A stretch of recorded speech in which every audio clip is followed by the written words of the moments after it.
the time 2007 when I was in the audience and I almost bumped into Anupam Kher, who was coming in to inaugurate the book, Hushed Voices.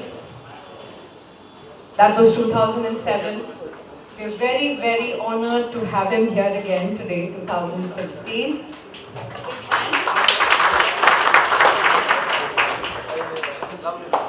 And that's the after the two earlier books, to land a publisher of the size, scale and footprint of Jaipur was in fact wonderful for Munmun, and thank you Jaipur, and a big hand. So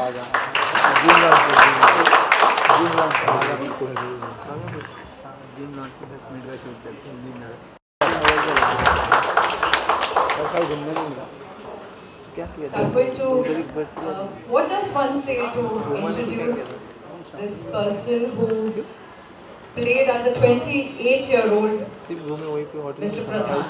So that was a film I watched as a 19-year-old with my parents.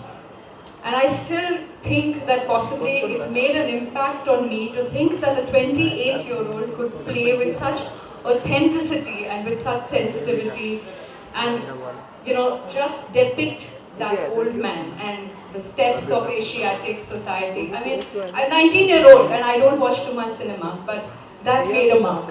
And to think that a person who began his career, his second film actually, and made a film of this kind, would go on to do so much, earn and so win so many laurels for himself, and demonstrate so many facets of you know, his career, his craft.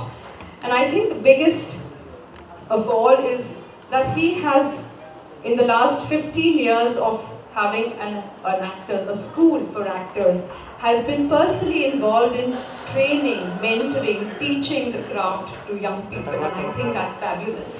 And that's not all. His interest in children, specially able children, through his work with Dilkhush has been well written about, and that's also something that makes him so different and so special.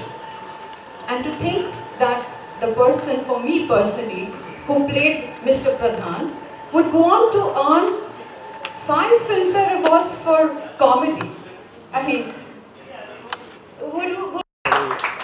we've seen Shweta through her various portrayals on television.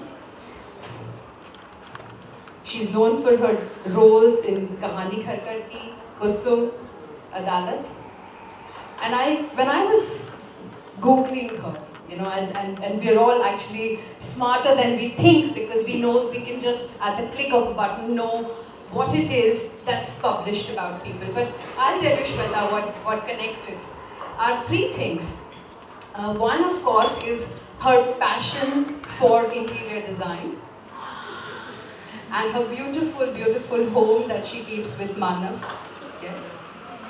The second thing is the manner in which she manages to travel continents with her baby Zara and her husband. And she's, I think, her baby is already at the age of 1, probably a frequent flyer.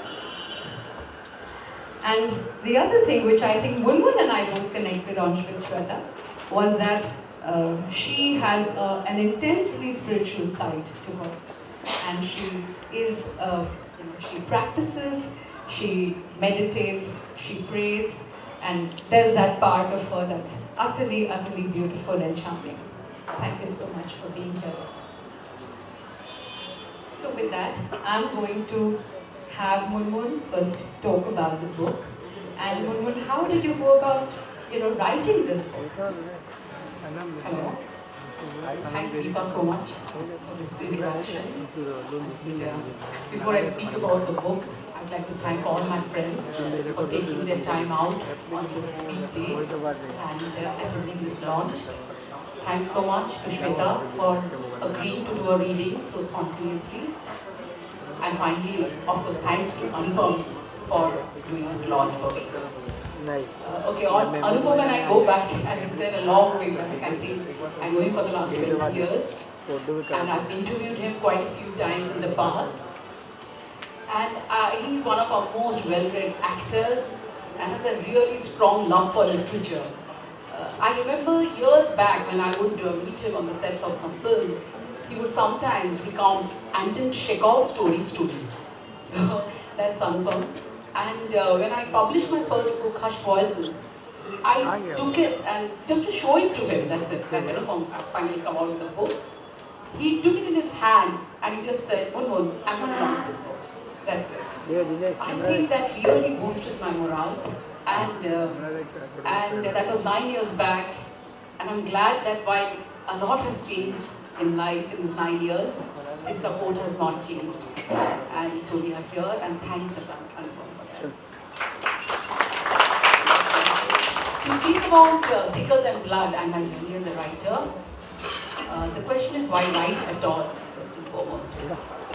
I believe that literature, like cinema, must and does portray important realities of life, be they social or personal. And it is important to do this to deepen human understanding and compassion. Also, I feel that literature must get us excited about the business of living. It must reveal the joy and beauty there is in life, even in the harshest of circumstances. I remember as a student of literature, when I would be reading D.H. Lawrence's novels, I would really feel exhilarated and excited about life, about living, because Lawrence celebrates life in his novels. And that is the mandate I gave myself as a writer. Because I did quite a bit of research, and I would like to thank Rashi and Vinay Kumar for the inputs, valuable inputs they gave me to write this novel.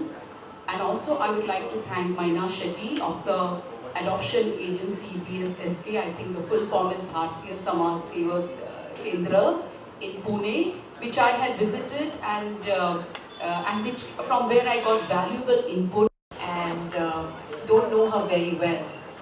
But I can say one thing about her, that she's definitely a very focused woman and very clear and determined, because it's very difficult to get me out of my own cocoon. And when I read this book, I feel that she has so much clarity of thought. The way she writes is so simple yet beautiful, uncomplicated, and it helped me transform. I think I became Mayuri.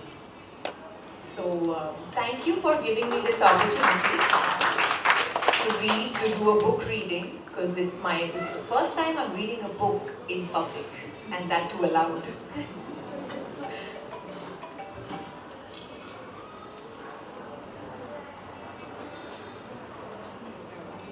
Am I audible? I sprawled on the sofa and kept surfing channels on the telly. Nothing grabbed me. I played with the idea of logging into Facebook, but I had nothing to post. I blinked at the television, not daring to switch it off. I considered calling up Seema. That she would have zoomed off to the reading of her new play. Our in-laws too had grudgingly accepted her new profession. Though they could not be persuaded to watch her act, she did not care. And how Rahul, her husband, was reacting, I did not know. She did not talk about him at all, and very little about Babu and Tina and children. She was consumed by her new passion and exhorting me too to engage in some real work. What work? I queried. Do some social service. How someone goes out doing social service? I was baffled. And would social service fulfill me? You could join an NGO. There are so many NGOs working with street children, orphans. Which one should I join? Whichever suits your temperament. There may be some NGOs in your neighborhood. Find out. It's absurd. What? I mean, isn't it absurd to be dashing around looking for people to help when actually you need help? Don't unemployed people scout for jobs. Seema quit. For more news and gossips, don't forget to subscribe to Bollywood Helpline.